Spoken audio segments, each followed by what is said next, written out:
The Lamborghini, the Hollywood Hills mansion, the garage full of books. You remember him. Here in my garage, just bought this new Lamborghini here. Tai Lopez became the face of internet entrepreneurship, promising knowledge and wealth to millions. But while you were watching his ads, he was allegedly building something far more sinister. In September 2025, the Securities and Exchange Commission filed charges that would shock even his harshest critics. Tai Lopez and his business partner, Mehr, stand accused of orchestrating a $112 million Ponzi scheme, using the corpses of America's most beloved retail brands as bait. This is the story of how an internet guru went from selling online courses to allegedly defrauding hundreds of investors, and it's far more calculated than anyone imagined. But before we dive in, if you enjoy deep dives into financial scandals and business exposés, hit that subscribe button and drop a like. It helps us bring you more investigative content like this. To understand how we got here, we need to go back to 2016. That's when Tai Lopez exploded onto YouTube with an advertising campaign so aggressive it became a meme. His message was simple: buy my courses, learn my secrets, and you too can have the life you deserve. The backlash was immediate. Critics called him a scam artist. His claim of reading a book a day was ridiculed. Yet, despite the controversy, the money kept flowing. Lopez had mastered something crucial: attention. Even negative attention could be monetized. By the late 2000s, the guru market was saturated. Lopez needed something bigger to legitimize himself and attract serious money. He found it in the graveyard of American retail. In 2019, Lopez partnered with Mehr, a tech entrepreneur who had sold the dating app Zoosk for nearly $300 million. Together, they founded Retail Ecommerce Ventures, or REV. Their pitch: buy bankrupt household brands and resurrect them as e-commerce powerhouses. It sounded visionary. According to the SEC, it was allegedly a carefully constructed fraud. The rise of RadioShack, Pier 1 Imports, Dress Barn, Modell's Sporting Goods, Linens and Things. These weren't just failed businesses, they were cultural institutions. Names that evoked nostalgia, trust, and decades of American consumer history. REV's strategy appeared straightforward. These brands died because they couldn't adapt to the digital age. Lopez and Mehr claimed they had the expertise to rebuild them online. Lopez brought his social media mastery. Mehr brought his tech credibility. On paper, it was a dream team. They began aggressively courting investors, promising extraordinary returns.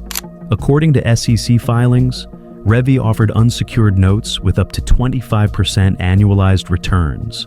In the world of investing, returns this high are either brilliant or suspicious. Lopez leveraged his personal brand relentlessly. He posted about the acquisitions on social media, positioning himself as a retail visionary. The message was clear. He wasn't just an online guru anymore. He was a serious businessman, reviving American icons. Between 2020 and 2022, REV raised approximately $230 million from investors. Brands were being acquired, press releases were issued. The narrative of resurrection was carefully constructed. But beneath the surface, according to federal investigators, the foundation was rotting. The scheme unravels. Here's where the story takes a dark turn. The SEC alleges that approximately $112 million of the funds raised by REV were obtained through fraudulent means. First, prosecutors claim Lopez, Mehr, and their chief operating officer, Maya Birkenrode, made materially false statements to investors. They allegedly misrepresented the financial health of the acquired brands, inflated revenue projections, and concealed the fact that companies weren't generating anywhere near the profits needed to justify those promised returns. Second, the SEC alleges the operation functioned as a Ponzi scheme. New investor money wasn't being used to rebuild RadioShack or Pier 1. It was being used to pay returns to earlier investors. This created the illusion of success. Early investors received their promised payments, became enthusiastic, and sometimes invested more. They became unknowing testimonials for a house of cards.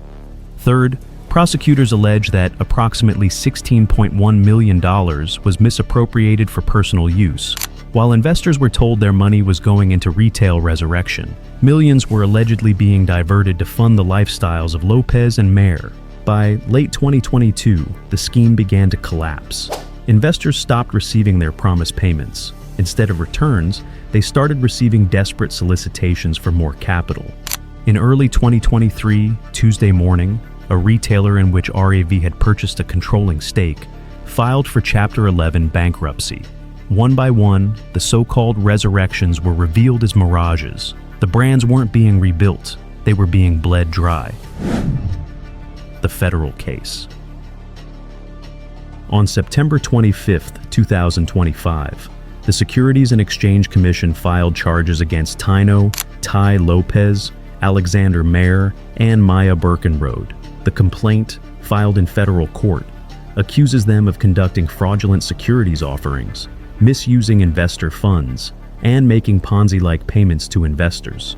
The SEC's case is built on a mountain of evidence: financial records, investor testimonies, internal communications, and the paper trail of money flowing through REV's various entities.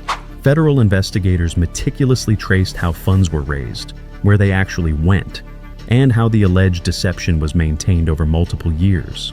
What makes this case particularly notable is the scale and the targets. This wasn't a small-time scam. This was a sophisticated operation that allegedly deceived hundreds of investors, including presumably sophisticated individuals who should have been able to spot red flags. The use of beloved American brands as the vehicle for fraud adds an extra layer of cynicism to the allegations. The timing is also significant. This case comes at a moment when regulators are cracking down on influencer fraud, crypto scams, and the guru economy. The SEC is sending a message. Online fame doesn't grant immunity from securities law. Social media followers don't legitimize fraud. And promising financial freedom while allegedly running a Ponzi scheme will eventually catch up to you. For Lopez, this represents a spectacular fall. He built his empire by positioning himself as someone who had cracked the code to wealth.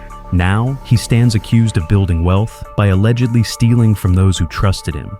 The irony is almost poetic. The bigger picture. This story is about more than one internet personality and one alleged fraud. It's a case study in how modern influence can be weaponized, how nostalgia can be exploited, and how the promise of easy wealth can blind people to obvious risks. The guru economy has exploded over the past decade. Millions consume content from self-proclaimed experts promising shortcuts to success.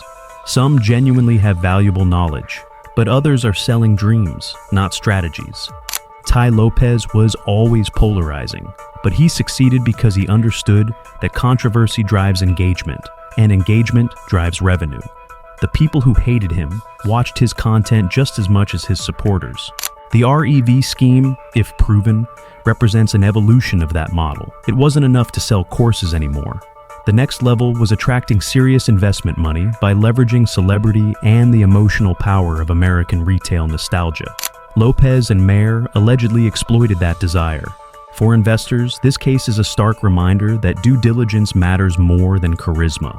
Returns of 25% annually should trigger immediate skepticism, not excitement. When someone promises them, you should be asking hard questions, not writing checks. As of now, Tai Lopez, Alex Mehr, and Maya Birkenrode have not been criminally charged. These are civil charges from the SEC. They will have the opportunity to defend themselves in court. The legal process will take time, and the full truth will eventually emerge. But regardless of the outcome, the damage is done. Tai Lopez's reputation is now permanently associated with allegations of running a 9-figure Ponzi scheme.